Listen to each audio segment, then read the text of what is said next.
Hey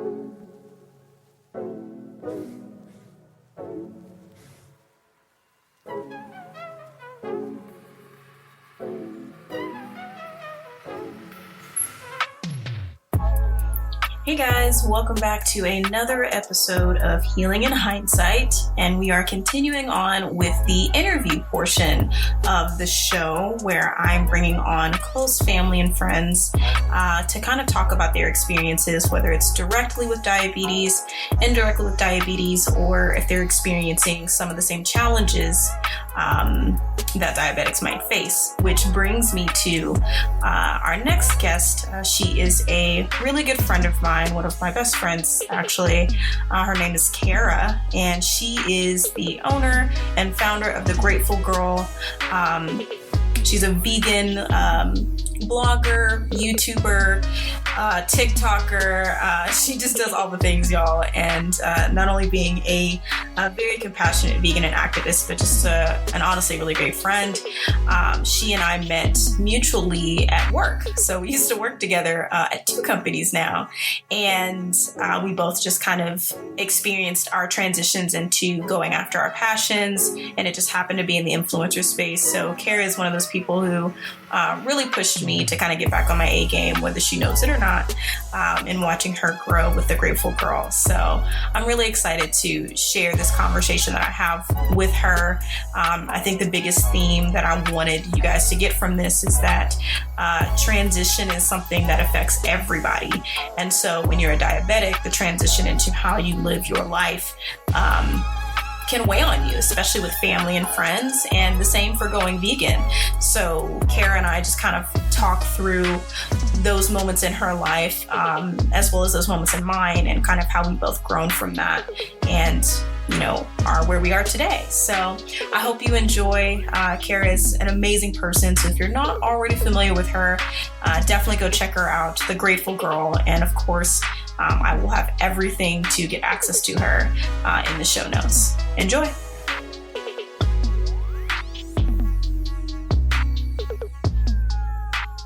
Starting again. Hi, friend. Hi. How are you? I'm good. I am doing so good, actually. I just hit over 50,000 followers on TikTok today. So it's, yes, it's been such a good day. I need Joe clout. That's awesome. Yes, congrats. I hope so you were happy. doing a celebratory post or something, or video or dance thing. Is that what they do now? They do dance now? I haven't made any dance videos yet. So you got to get with the times, man. That's what all the kids are doing dance videos. I'm okay. I might break a knee or something. Who knows? Well, I'm so glad you could take the time out to hang out with me today and talk about some stuff.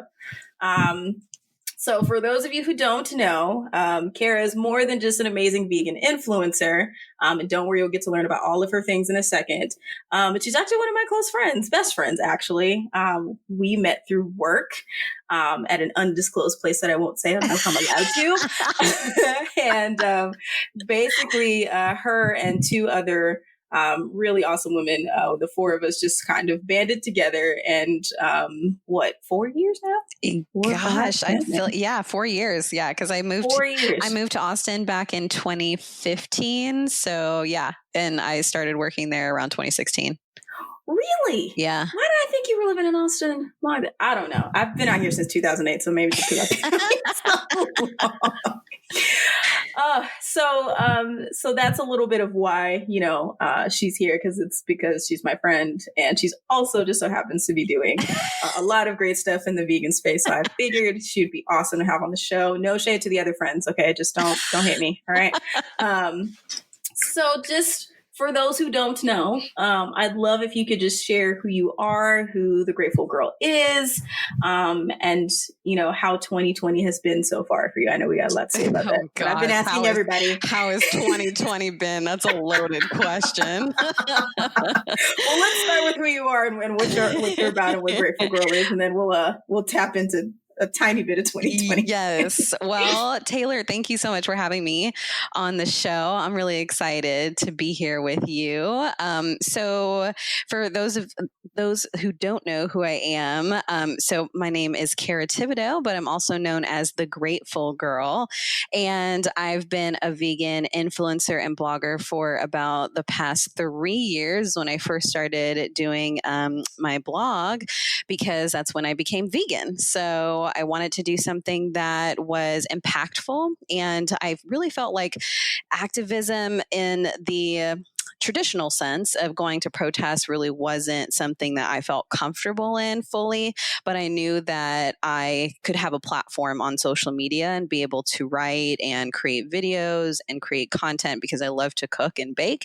And I really thought, this was a really great platform to be able to help people if they wanted to transition into going vegan, or even just looking into maybe giving up animal products, partially, that I would be able to connect with people on a much larger scale than going to demonstrations and to protests. So that's really what sparked this curiosity and my platform to becoming a vegan influencer. Very nice, very nice. And I've had the privilege to watch you kind of go through all of that. So we'll tap into that shortly. But now on to the loaded question. How has 2020 been so far for you? I have like mixed emotions. I think everybody has mixed emotions about how 2020 has been. I think people, obviously, 2020 is something that people look towards as like this huge influential year of, big changes. And, you got me really into astrology. And so it's been really interesting to see what the planets are even doing right now, as far as all the different alignments and transits. And no wonder we were all in anticipation for 2020 because so much is changing. But I think also not only are things changing on a collective level, but I think all individually, we're all going through a really big shift in mindset and change, because there's been so many things in 2020 that honestly, I think we've kind of buried under the rug for so long, just a lot of, human rights issues and access to healthcare and minimum wage. And, there's so much, that's being uncovered right now.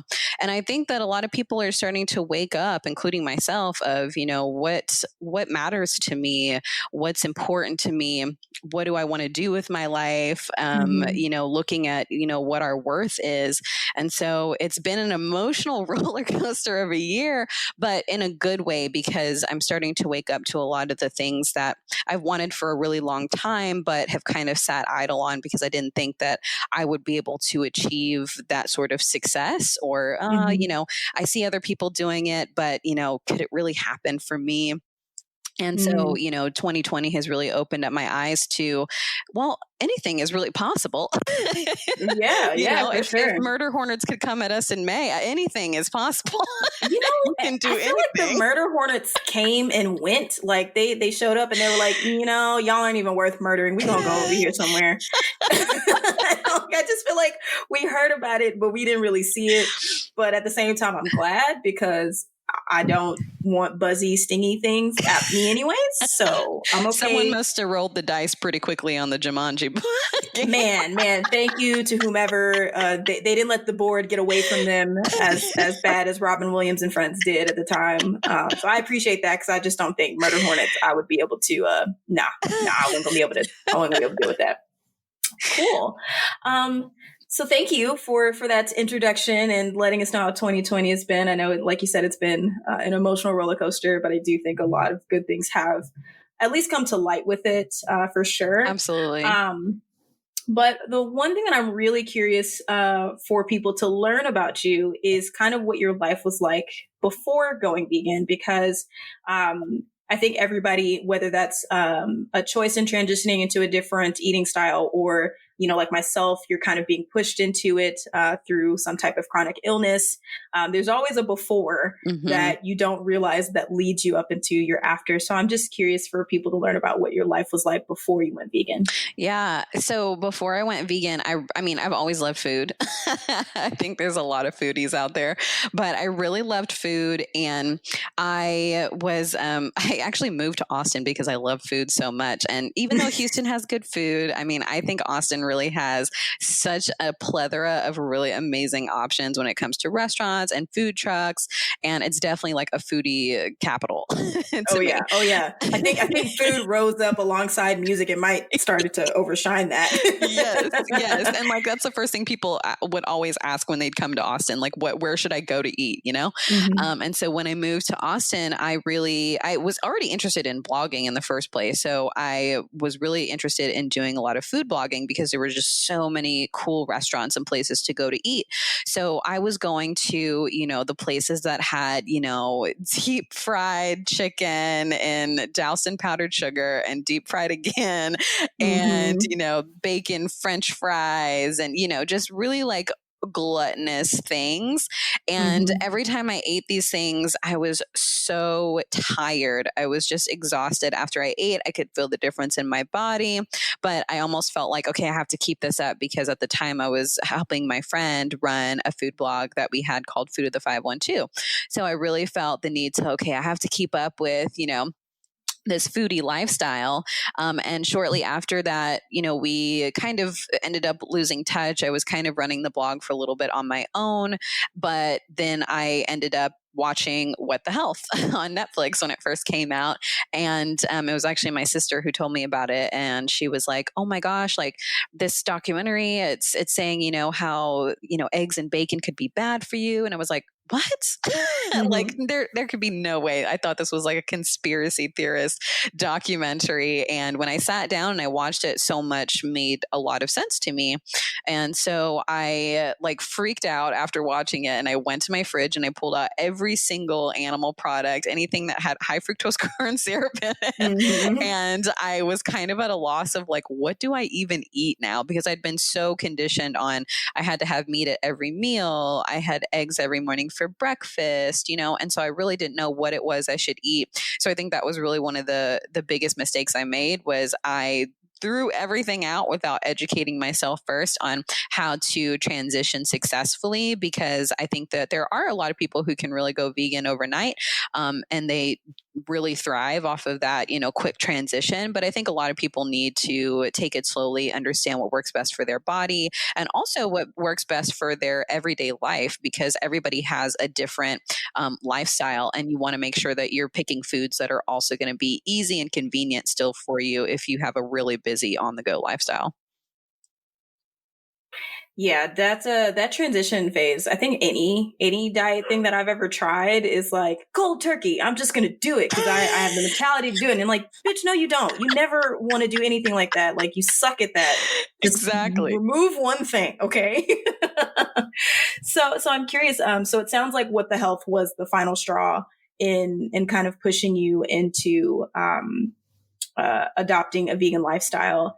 I'm curious to know, like, what was difficult in that transition, and like, did you experience any physical symptoms, like a detoxing effect whenever you switched to a vegan lifestyle? Like, what was your mindset like, your emotional state, just kind of that in between phase as you moved into it? What was that experience like for you? Yeah, for me, I think first, I think everybody has their reasons for becoming vegan. Like you said, some people are doing it for health, some people are doing it for environmental reasons and also ethical reasons. For me, What the Health, watching that was really kind of the catalyst, I think, that started my vegan journey, because as soon as it's kind of like opening up Pandora's box, honestly. I started that, and then I went down the rabbit hole of learning all of these different things about health and nutrition. And then when I started looking into more documentaries and articles, I really started to see, wow, these are some really huge effects that animal agriculture has on our environment. And then as I started going down the environmental rabbit hole, I stumbled across the ethical, reasons why people are vegan. And the reason why I say that is because when I first went vegan for health reasons, I was going vegan for myself. I wasn't going vegan for the planet. I wasn't going vegan for the animals. And that's why I think I failed on the first round, personally for me, because I was doing it for myself. And I think that a lot of people who are doing these kind of crash diets are doing it for themselves. And so they kind of actually fall off the bandwagon really fast. But when you're thinking about putting others before yourself, you kind of have this selflessness in the act that you're doing. And so it becomes almost easier. So it really didn't actually it wasn't as easy as a transition until it was for environmental and ethical reasons for, helping our planet and the animals we share it with, because I realized what I was doing every meal was bigger than myself. And so it was a lot easier to stick to being vegan. It's not even a thought for me. Yeah. But that's really when it really clicked over was, okay, I'm doing this because I care about the planet. I'm doing this because, I care about the animals, we share this earth with. So that was really what helped me make the transition. But also, before I went vegan completely, I was pescatarian, vegetarian for a bit. And what that helped me do was every time, we would go out as friends, we would be able to go out. You guys were always so accommodating, making sure that there was something vegetarian or vegan on the menu. And so that was really helpful. And I think that's one of the hardest things for people, honestly, is a lot of people think food is the hardest part of being vegan. And it's absolutely not, especially now, because there's so many alternatives on the menus now, and so many more restaurants. I think, especially with this plant-based trend happening right now, as people are starting to wake up to a lot of these, these really saturated and sugary foods that we've been feeding that are lowering our vibrations. A lot of people are waking up to, really starting to get back into plant-based eating. But I think the hardest part is really being in a social aspect, because it's still not, it's more prevalent today than it was, let's say even 5 or 10 years ago, but there's still a lot of social aspects that impact people's I would say that would impact people from staying vegan. And that was honestly one of the hardest parts for me in transitioning even from vegetarian to vegan, where, when I go to the restaurants, I could still order a grilled cheese sandwich, or, I could still have, a patty melt or whatever, it's just a lot easier. And then when I went vegan, those items even got even more condensed as to what I could have. But going vegetarian first really helped me kind of, when we would go out, I would look at the menu before we got there, so I knew what I could have, so I could engage in conversation and not be sweating bullets over what I could eat on the menu. So there's these little things that change. And then also too, because I went vegetarian first, I was also able to learn about what were some of the meat alternatives I could purchase at the store to supplement. I learned how to cook tofu, so there's little things that I changed before going vegan. It was not an overnight thing. Like I said, some people can do it and they're very successful at it, but I also think that there are ways that people can do it in a way that works best for them. Some people I know are, maybe they're vegan all the way up until dinner time, and that works well for them. So dinner time is the only time that they have any sort of animal product, and then even at that point, they're like, wow, this is so easy because I do it for breakfast, lunch, and I'm not vegan for dinner, but this has been so easy that maybe I should just go ahead and do it for dinner now. I have a friend who did that. She went and did the Beyonce, I want to say it was the 22 day challenge. Yeah. 22 nutrition thing. I get the emails because, I would like to look Beyonce fine. So if I got to go vegan for a month, I think I can manage a month of that, Yeah, she ended up doing that. And it's so funny because, she's not an ethical vegan, but she does it for health. And she found that the program was so easy for her that, maybe when she's on vacation or something, she'll have, some shrimp tacos, but otherwise, she's pretty much plant-based. And she's even she probably sends me a message every day about some new product on the menu that's out there, for vegans. So, so I think it's really about just making sure that you're having an easy transition for you. What does that look like for you? Because at the end of the day, it's your journey and it's about what's going to work best for you. Yeah. And you kind of touch on something that I know, especially even in the diabetes community, that's really tough. And that is the social aspect of it. Because, I do the same thing. Anytime we go somewhere, I'm looking at the menu. Because if I see nothing but sandwiches, I have to kind of get a little creative with what I'm doing.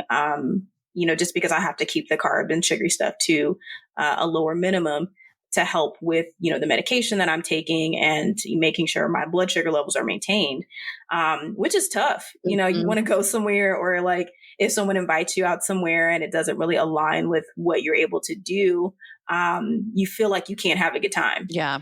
And it even shows you kind of how people are, because there were even moments where I would just eat before I would go out, and I would just like have a drink or something like that. And, some friends would be like, why aren't you eating? I'm like, oh, I already ate.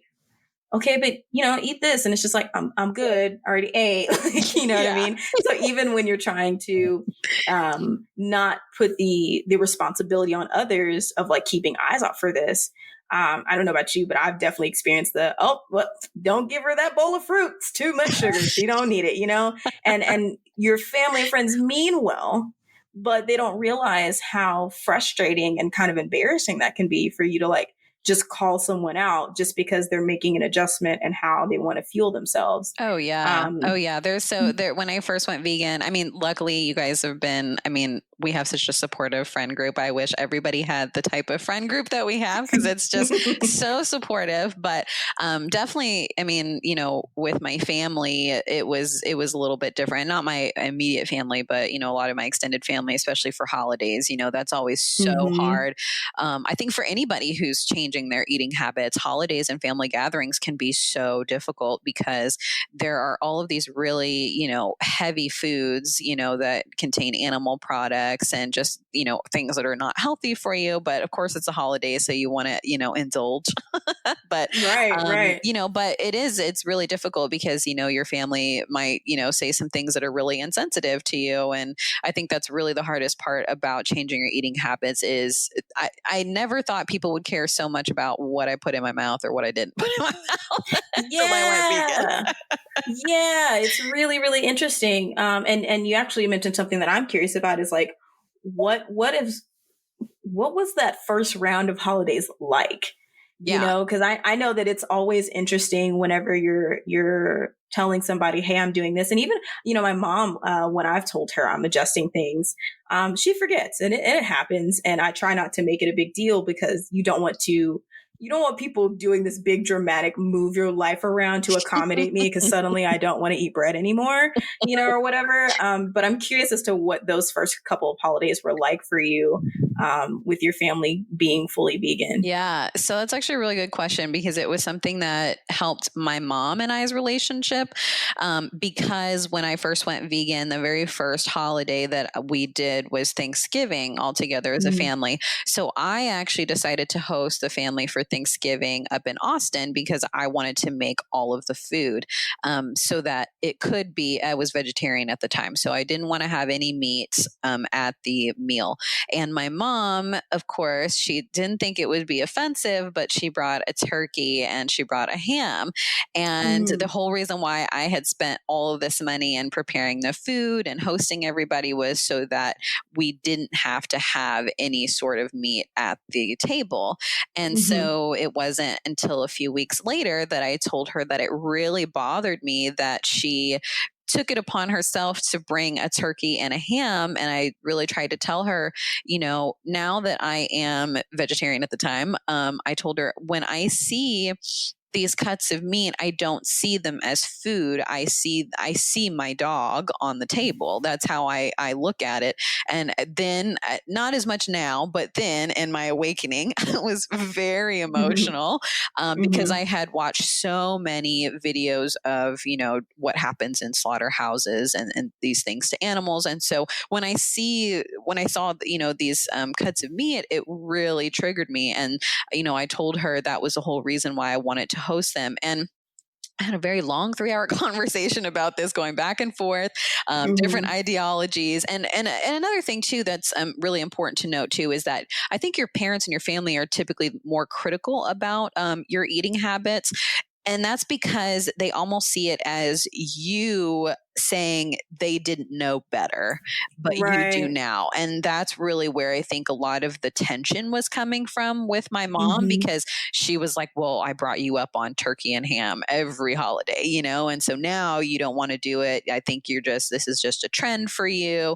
And obviously she feels a little bit different now that I have a larger social media following. Right. So it's not like, a game, mama, trying to make these coins too. Like, this is my life. It's my life. Love you. Yeah. So now but that conversation changed a lot. And it really did come down to, I told her, Mom, I'm not changing my eating habits because I didn't think that what you were trying to teach me about eating was wrong. I'm changing my eating habits because you taught me to be a compassionate person.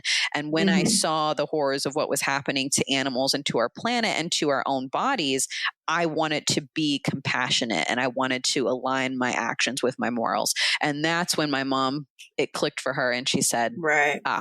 Got it. I respect you and I'm sorry that I did that.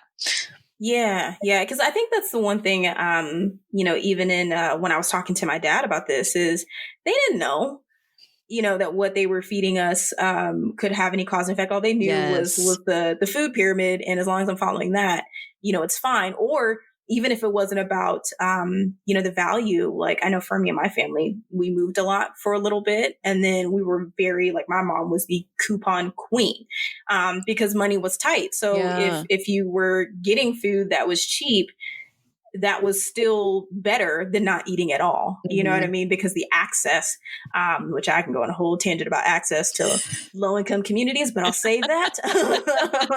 Such a complex issue. Man. I actually go into it when I did my guest appearance on the Loving Your Own Soul podcast. I don't understand. Like, how y'all making all this money? And it's anyways. So, I for sure don't blame my parents for my state. Now, I more so blame myself because both of my parents are diabetics. And my mom was first and then my dad second. So I had kind of a preview as to what that looked like. And I even tried to the year before I was diagnosed. I was trying to do everything that I could to prevent the very thing that I ended up with. But I definitely hear you on like family feeling like the traditions and the values that they've instilled in you is suddenly being shunned. Yeah. When that's not the case, we totally get you didn't know, but you also taught us to be independent thinkers and to carve our own paths as well. Yeah. And so in doing that, this is the path that I got to take in order to be successful in this. There's absolutely no shade or no hate to you, for why I'm here. It's actually because of you, that I'm here. So I think that's something that a lot of people have to learn how to have those hard conversations with when they're making huge life decision, whether it's surrounding your food or something else. I think I think it's a good point that you brought up as well, is that our parents didn't know any better. And I think that that's why we're seeing a lot of this really happening between the millennial and Gen Z generation, between our parents' generation, is because of the fact that we have really grown up in a time where we had access to so much knowledge. And so now, people know better, and it's definitely not our parents' fault for not knowing any better. It's because the information wasn't available to them. I thought something was actually really interesting about just kind of access to information is that a lot of people say that, we're in the same time as, the civil rights era in the 60s.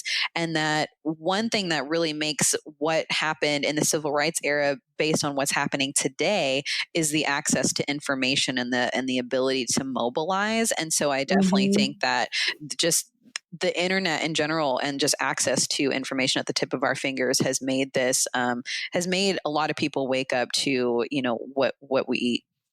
Yeah, I think it also plays into our generation specifically.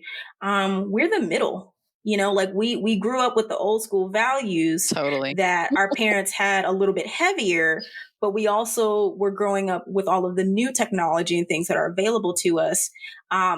And I think our generation was the turning point of you have a choice.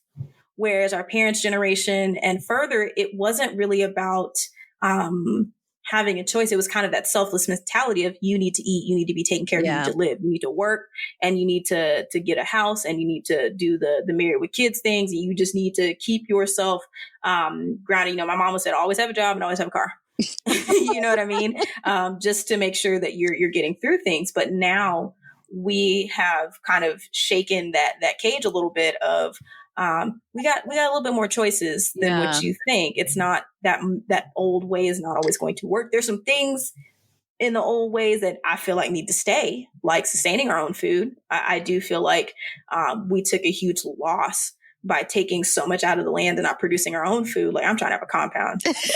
Like the whole garden setup is there. I don't need to go to HEB to get my tomatoes. They right out back. You know what I mean? I feel like those are the pieces that we kind of missed out on. And only if you had families that were involved with that, like my dad's side, I would go pick greens and green beans and all the things that I didn't want to do as a kid because I wanted to play. But now I miss that. And I appreciate that, you know, because it taught me that I could still source my own stuff and not feel so tied to the bigger agendas that the corporate companies are having above our heads. You know what I mean? I think we're moving into a time of, you know, it's kind of survival versus thriving. I think that we're moving away from just what do I need to survive? It's what do I need to thrive in so many areas, not just in food and, you know, people's career mindset, you know, of I don't want to work the 9 to 5 every day, 40 hours a week. You know, I want to be my own entrepreneur, or, you know, I want to be a digital nomad, you know. So I think there's so many different ways in which people are waking up. I think that's a really good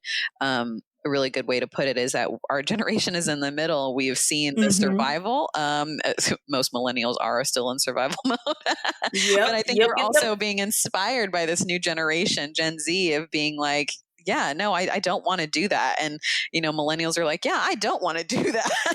Right. There's a different way. There's a better way. Right. And I think that's the thing that, I always think about the first real fight that I had with my dad as an adult, and remembering like how devastated I was that we were just, you know, yelling and screaming at each other because it's never fun to fight with your parent, right? No. But at the same time, the level of, I'm going to say confidence. It's not really the right term that I'm looking for, but that's, you know, just the ability to actually like stand up for myself and say, hey, your way of thinking is not 100% God, right? And I think that's something that we as millennials struggle with, is we don't want to disrespect. We've never been a disrespectful generation in the sense of like, I'm just going to fuck with you because I feel like it. You know what I mean? Like, I mean, there are tendencies, but not really. Like if we're talking back to elders or whatever, it's because like, nah, you got me twisted on something. And I think we need to have a dialogue, and it's not just a child needs to be in a child's place anymore. Like if you're acting like that towards me and I'm 30, we got a problem. You know, I give you anything 25 under. I ain't no shit 25 under. Okay. But 25 now, like I've been through my own version of stuff. And so you can't discredit me as an adult for that just because you have this title. And so that was something me and my dad had to kind of really come to terms with, is once we dug past all of our hurt feelings, because that's all that it was. It was just an outburst of a bunch of hurt feelings. And it just boiled down to, we don't talk like we used to anymore. And that bugs me. And I recognize that the phone is a two-way street now. You know, I can't just be like, I'm mom, I'm dad. You need to pick up the phone and call me every day because I raised you and I put you back in the ground. Well, you know, we don't have to go through that again. It's like, you can engage and be a part of this too. You know, there's a lot of mental stuff that has to be unraveled with that.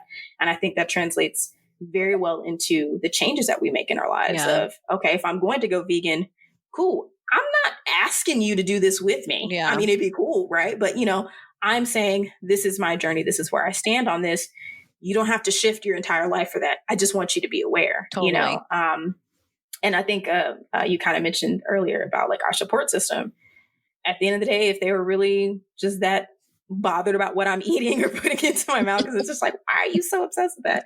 Then they probably don't need to be need to deny that application to the friend group, because you just have to be able to respect those boundaries.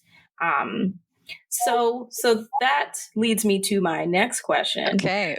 So now that we've talked about family and friends and that kind of transition space of like recognizing it's not being disrespectful to how you were raised. It is just because of how you raised me.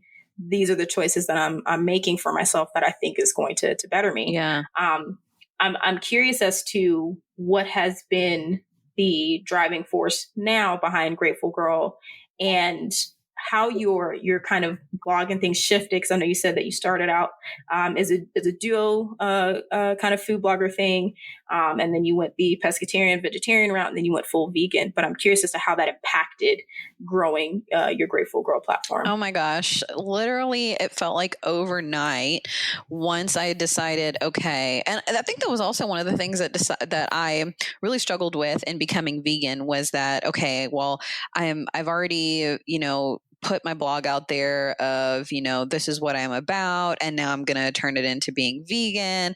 And I thought that was honestly going to hurt me in the long run because, they always say to pick a niche, but I really thought like, I don't know if this niche is really going to help because at the time, especially being here in Austin, it was like, I didn't know that there were so many vegan places, which there are a ton of vegan places in Austin, and it's literally the mecca for vegans for food.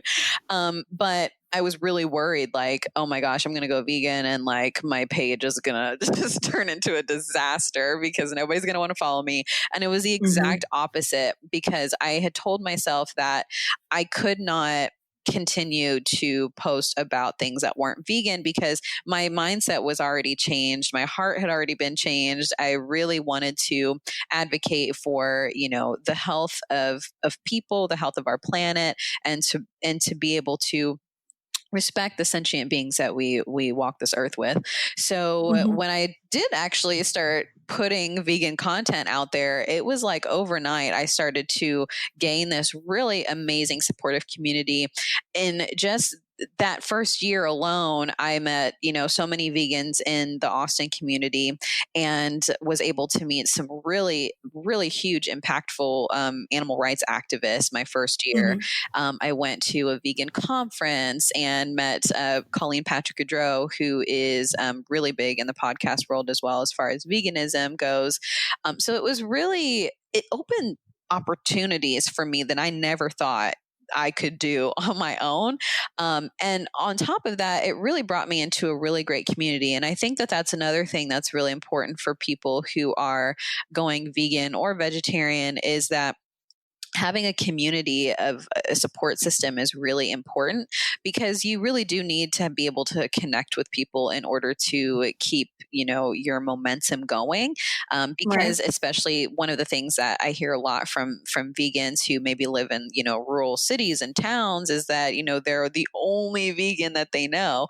And so I think that's what's really powerful with the internet is that they can join a Facebook group full of vegan people and get that support that they need. And that's really what social media has been for me. And, why I continue to keep doing what I'm doing behind Grateful Girl is that I've had people who have reached out to me from, I haven't talked to years and years from high school that have reached out and said, hey, I know I haven't messaged you before, but I wanted to let you know that I don't have dairy anymore, or I had one of my classmates tell me, she herself stopped having dairy products and she also doesn't have her kids have dairy anymore. So, but it was because of what I was putting out there and it just kind of still it fuels my fire still to this day obviously is not to stop because it's something that I believe in and I do believe that there's another way to live, a more compassionate way to live. And one of the things that's really important to me behind what I do as Grateful Girl is I never tell anybody to go vegan because I don't think that it's my right to say it. And I don't think that it helps anybody make the choice for themselves to go vegan. And I think that's what's a little bit different and why I wanted to do something different on social media when it comes to veganism is because there are so many people who kind of look to being vegan as like this very militant thing, the vegan police, and I did not want to be that vegan. I think I was a little bit in the beginning, but I think it was just because I was so emotional. It is traumatic, the things that you see in slaughterhouse, videos that come out. And and I think I was a little bit on that that wavelength at first, but once I really started getting my feet wet in veganism and in the vegan community, I really decided, okay, what type of vegan do I want to be? And I decided I wanted to be compassionate, and it's because that's what brought me to being vegan was in recognizing my own compassion and my love for others. And so I never want to tell anybody to go vegan. it's really all about just unlocking your own compassion that you've had. And that's one of the things that I've learned from my vegan godmother, I call her, Colleen Patrick-Goudreau, is I told her when I met her at a conference, I said, "You are my Glenda the Good Witch." And she said, "What do you mean?" I said, "Well, in The Wizard of Oz, she tells Dorothy, you've had the power to go home the whole time. It's your shoes. You've had the power to do it this whole time." And that's really what I learned from her style of veganism, was that, oh, wow, I had the compassion within my heart this entire time. I just had to find it for myself. And so I just want to put the information out there for people, and it's going to resonate with them. And I do believe that everybody is truly inherently good. But we're given so much subliminal messaging and propaganda of what to eat and how to live. And, over time, you kind of lose that compassion, not because you wanted to, but because, you saw messages that said otherwise. And I think that's what's really interesting is every protest and every demonstration that I have gone to, it's the kids that are always so interested in what we're saying, because as a kid, you just inherently know, I don't want to hurt animals. And that's really what kind of comes back up when you kind of make that connection to animals and your food is I always have thought this way, but there's other messages out there that told me differently. So I do believe it's really just about, everybody getting that information for yourself and doing what works for you and what is in alignment with your values, not mine. Right. And I think that's if I'm just being transparent, that's why I could be friends with you as a vegan, because all of my experiences, or at least the ones that you're shown, right? Totally. I think everybody gets a variation of the PETA, the type blood. Yeah. And I mean, Yes. and you can apply it to anywhere. I mean, think about it from, a lot of the racial tension that's happening. Like, we would be viewed as just strippers because we're Black. Yes. Like that clearly has to be the only thing that we can be about. Right. And that's, I can admit that I've fallen to that trap with veganism, because everything that I've seen, not even the extreme stuff of like throwing blood on people, like that's definitely like, y'all got me. I wish you would. Your blood is going to be the one anyway. You know what I mean? But like, I think this just you're absolutely right. And when you say, here's the information, this is just what I'm about, I'm not saying you have to do anything. This is just what I'm about and why. It creates a whole different conversation, because now your character and your being is not being judged, essentially. And what I've come across with other, I'll say more metal hardcore vegans is there is no choice. You need to do this. You need to do that. You need to do this. You need to do that. Yeah. And that triggers me back to, well, I already have to do that as a woman and as a Black woman. So I'm not really down with going with that with my eating style. You can go fuck yourself. You know what I mean? And so I think that's some of the stigma that a lot of vegans have. And I've found, not only through you, because I also want to be a supportive friend, right? I'm not vegan myself. However, I am not one to tell anyone else how they want to live. And if doing something helps your lifestyle, I'm absolutely going to make sure I check the menu for you and things like that, because I get what that's like. But I didn't realize that there were more compassionate vegans than there were militant ones. Yeah. Because the militant ones are the ones that you see making all the noise. Yeah, they're making all the noise. Whereas the ones who are like, I'm just here and, I just prefer to go this way. This aligns with where I want to be in my heart and how I want to do things. I actually followed Rawfully Christina out of Houston. Love her. Yeah, yes. I've been following her for years, and I'm nowhere near. I'm so sad when they stopped doing the the co-op boxes, because I was this close to driving to Houston just to get one, because she just eats all raw foods, and it's like, it's not to say I'm not eating animal products or anything like that, but the access to whole foods spoke to me more than anything else. And she wasn't pushy about it. She wasn't like, oh my God, you're a terrible human being if you've ever had bacon a day in your life. You know what I mean? And that's the part that I think people dismiss, is they just hear or know of this one view versus digging and understanding. But it's made me be a lot more patient as I've met others in whatever way that they choose to fuel themselves, to have that compassion. Because when you said vegan, I was like, oh man, here we go. She about to go crazy, and I'm gonna have to we gonna fight or something, and I don't want to lose it, but please don't yell at me for having a sandwich with some bacon on it. All right, like, can I just have a burger every now and then? You know, so I think by you demonstrating that, it has made me view things way differently, and I think the world needs that, and so that's what I've personally appreciated in watching you go through this journey. Thank you. Yeah, no, I'm dead serious. You know, like I'm more of a like. I'm just kind of eat with what works. So there are some times where I'm completely vegan. I didn't even notice it for the day. I'm like, oh, that's cool. Yeah. You know? and I did paleo for a minute, just because it really processed stuff is really where my body acts up a lot. And so dairy was one of the first things, you know, in the paleo space that comes out. Now cheese is hard. Cheese is so hard. It's so hard. It's so Man, hard. that's the one thing which I actually need to pick up some of that cashew queso that you kept talking about, because I had some and I was like, it's incredible. So I'm all down for it, but even those small things, you know, I feel like something is better than nothing, and I'm definitely all for tearing down our agricultural system, because it all sucks. And you know, even if I am eating meat, I'd rather go for the place where I can visually see that all of your animals have free reign like before. Like, I feel like I'm kind of an indirect indigenous person mindset, where they were always thankful. You know, they only took what they needed to, right? I'm sorry, buffalo. I need that fur because it's cold and we running out here naked. You know what I mean? Like, but I'm going to honor you in the fact that you and I have had a trade of necessity, you know, if you will.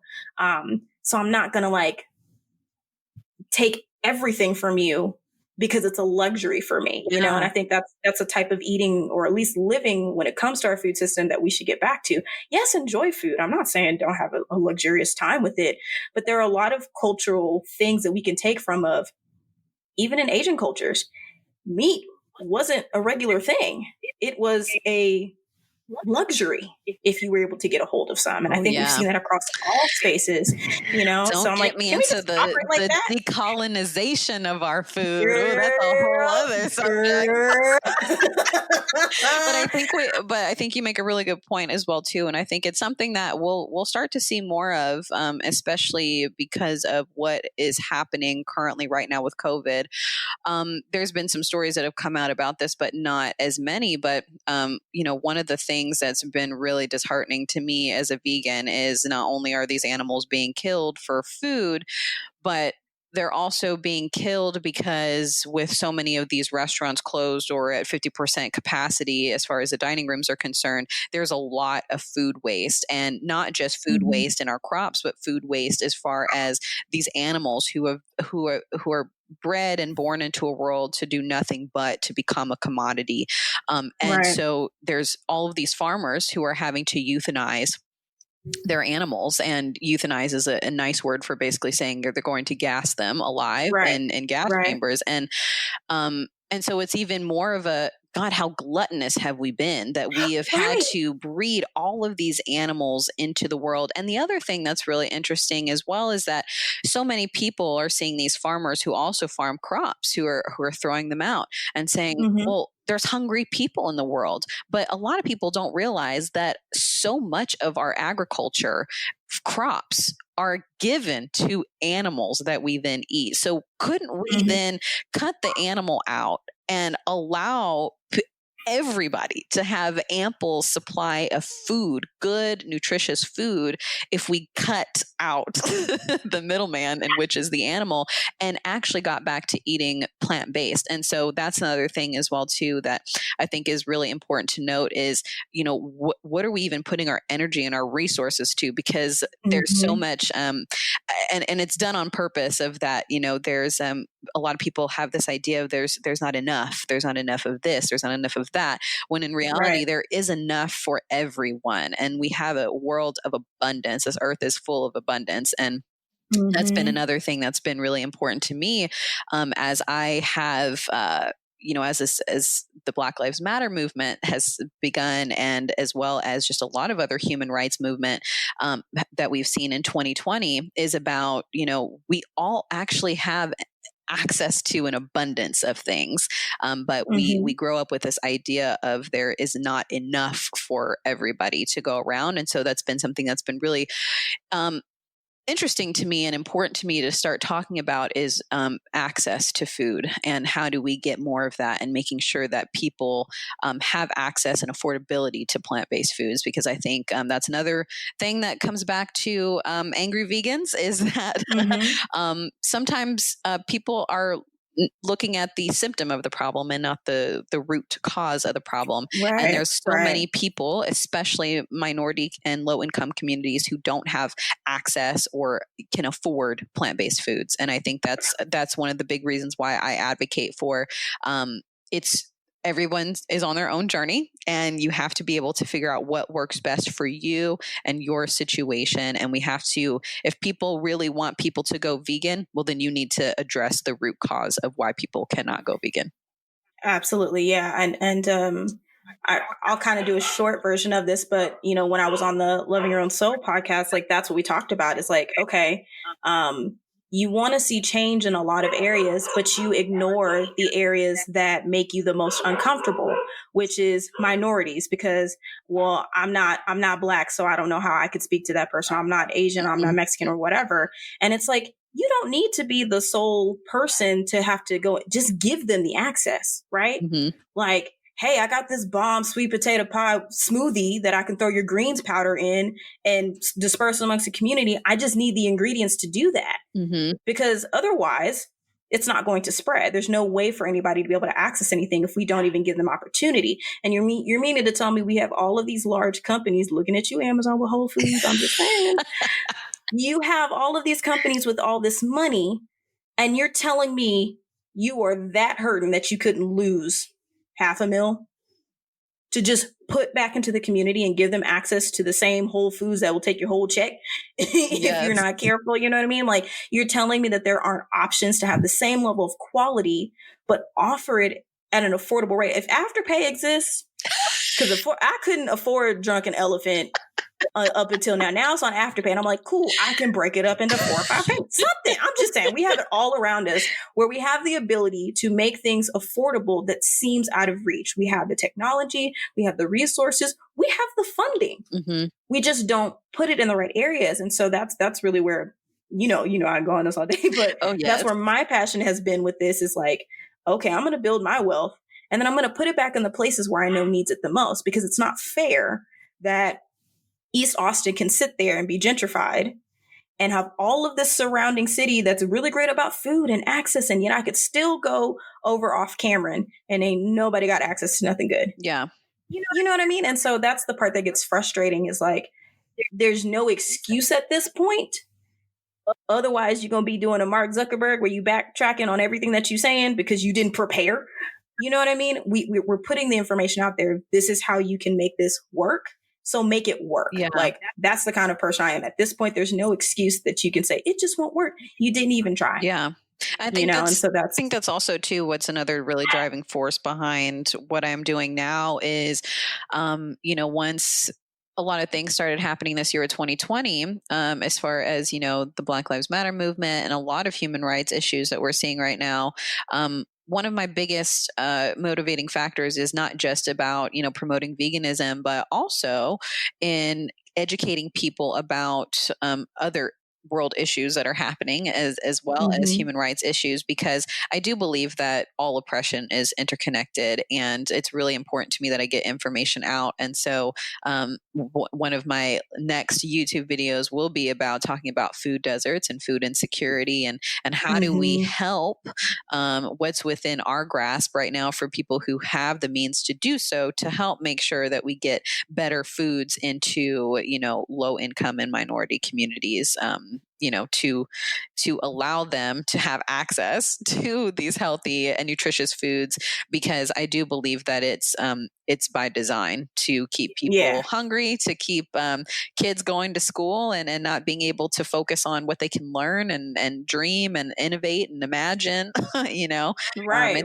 It's I got to totally get this planned. Peanut butter sandwich. It's totally by design. So I definitely want to continue to do more research and speak out about these certain different things, because one of the things as well too, I think that a lot of people, fail to realize, and I think it kind of gets stuck in a box when it comes to veganism, is that, oh, I can only use my voice to talk about animal rights issues, but Right. it's all connected. And so that's really been my biggest push, and kind of innovating my brand, and what I'm about is about talking about so many different issues that we need to be aware of, and how can we create change. And that's really important to me, is not just about having compassion for animals, but also having compassion for all beings that we walk this earth with, and having compassion for the earth that allows us to keep inhabiting her. Yeah, exactly. No, you absolutely nailed it on the head. And that's really why I also wanted to ensure that you were on the show, because at the end of the day, diabetic or not, we're all connected. And if you're having the same issues with food sources as a vegan, I'm having the same issues as a food source as a diabetic. Yeah. And so we have to kind of, be okay with the transition that some people in our lives, whether that's family or friends, aren't going to get it, and maybe turned off by it, kind of like we talked about earlier. But also, like, it's your own journey, it's your own path. Like, don't allow other people to try to tell you what your lane is. You need to have that strength and confidence within yourself to be able to carve that out. And then just educating yourself and being compassionate in the things that you are learning and the resources that you need.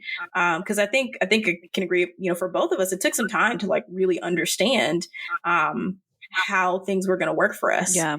I'm still trying to get it on a good balance, especially when I have the medication factor included into it of, okay, well, how do I be social, but I don't throw everything off, just because, she makes these amazing chocolate chip vegan cookies and I just can't, and donuts, and I just want to eat them all. And I won't say no. I'm not saying no when she offers them to me, because I'm going to eat them. And I don't care if I know that's terrible. I should not say I don't care that my blood sugar is going to be crazy, but it's not, because it's vegan. And I feel like, okay.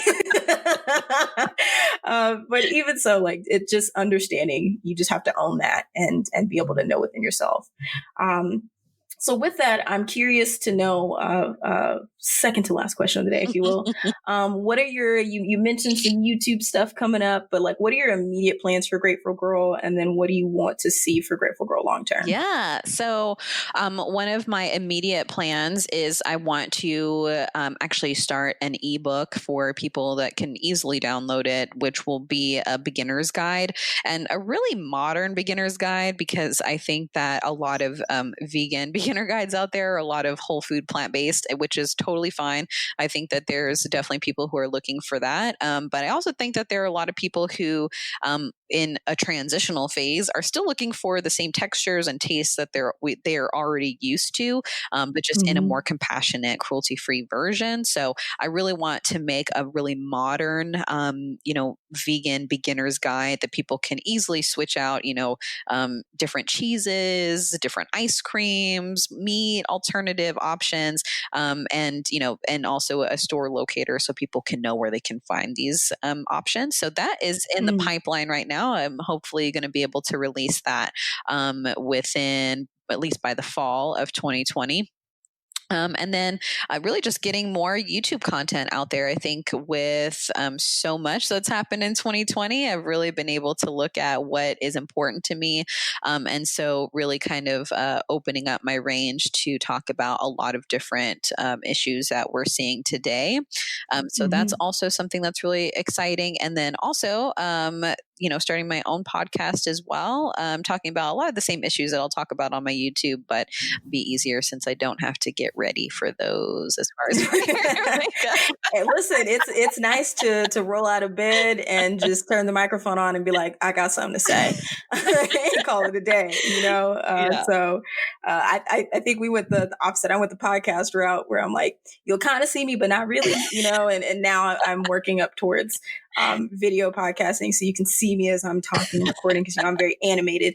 But working on that. But yeah, I feel you. Yeah. It's nice. It's so nice. Yeah, I think it's important too. I think just as an influencer, I think as we've heard, today was supposed to be the day that Trump was supposed to ban TikTok, which he can't. But I think as an influencer, it's important. It's no different than as a business. You want to maximize your revenue streams, and it's important to me to be on multiple different social media platforms. Podcasts, YouTube, TikTok, Instagram, because I think that it's important to reach every type of audience, and every social media platform is going to be different. You're going to have a different listener or an audience there. So I think it's really important for me to kind of cast a wide net to reach different people, and to create, communities of people. So it's really important that, I continue to keep branching out and spreading the message.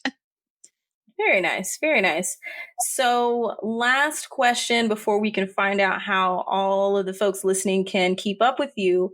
I wanted to know, for those who are considering veganism, or even just like trying it out, what was the biggest challenge in like changing your mindset with it? And what would you suggest to others to kind of help them get through that? Because we know if your mind gets jacked up with all this stuff, it'll shut down everything else. So I'm just curious as to what your advice would be to those folks. Yeah, absolutely. I think if you are thinking about transitioning to a vegan diet or lifestyle, the most important thing is to first educate yourself. Slow down. It's okay. You don't have to do it overnight. Make sure you take the time to educate yourself and to find ways that are going to work for you and your lifestyle. The second thing I would say is to find a supportive community that can be supportive to you in your transition, because maybe your friends and your family will not. And the other thing as well too is that you're going to have to be okay knowing that some of your friends and family will not support you in this journey, but staying compassionate nonetheless. And that really brings me into my next thing of advice as well, would be to just stay compassionate, no matter what, compassionate to yourself. Because as a vegan, I cannot tell you how many times I have eaten into something and someone's like, oh, there's cheese in that. I'm like, oh, no. And, you feel so bad, and you feel so just so guilty. And, but it's like, you're vegan in a non-vegan world. These things are going to happen. So have compassion towards yourself, have compassion towards others.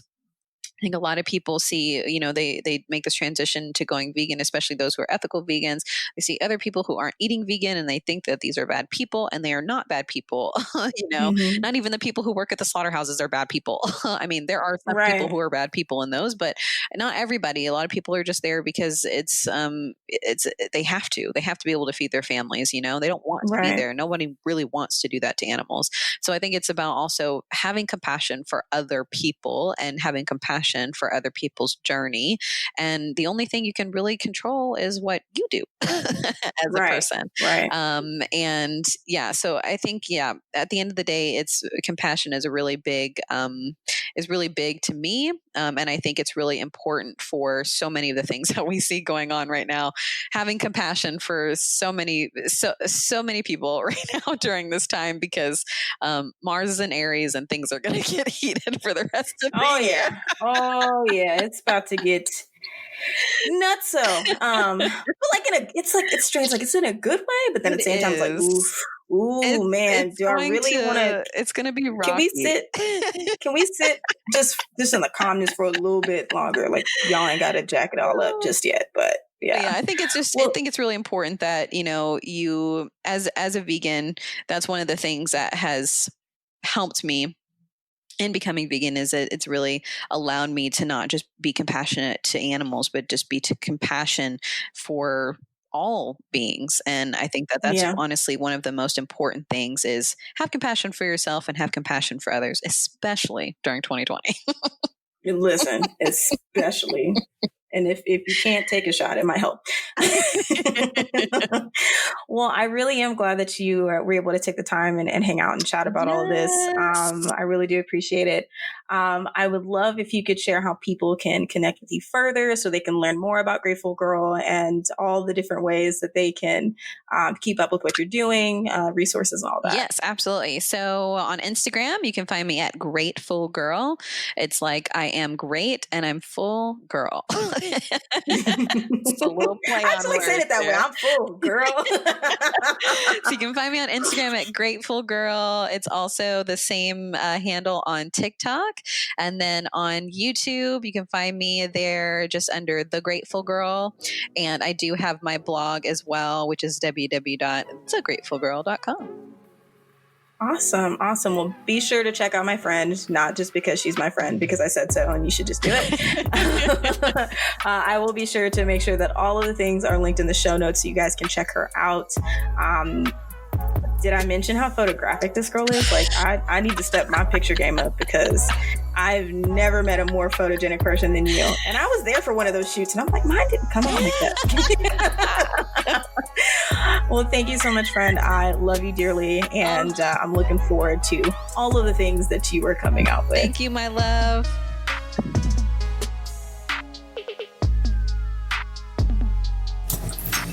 Thank you again, Cara. It is always a pleasure just chatting with you, literally working with you, all of the things. And again, she is out there doing the damn thing, and I'm so proud to be able to call her friend. She actually recently just crossed the 100K threshold on TikTok. So, head over to Instagram, TikTok, YouTube, all the things. Check her out. She really does have great resources for you if you are curious about veganism or if you're already a vegan. She is a recipe queen. Like, she takes recipes of things that you may already like and love and veganizes it so that way you can still enjoy it, but cruelty free. So thank you again to Cara over at The Grateful Girl. And of course, if you really like this episode, maybe I might have her back. So you got to go to Apple Podcasts, Spotify, Google Podcasts, Amazon. What else is on there? I'm on YouTube too. Like, subscribe, leave a rating because that's how people find us. And if people find us here at Healing in Hindsight, they find these great guests too. So do your thing, leave some feedback. Let me know who else you want to have on. I'm definitely working on season 2 already, so I'd love to have a great guest lineup, but you got to make sure people know that I'm here, right? All right, guys. Well, thank you again for tuning in and listening to this conversation. I hope you're having a great day, week, weekend, wherever you are when you listen to this. Catch y'all next time.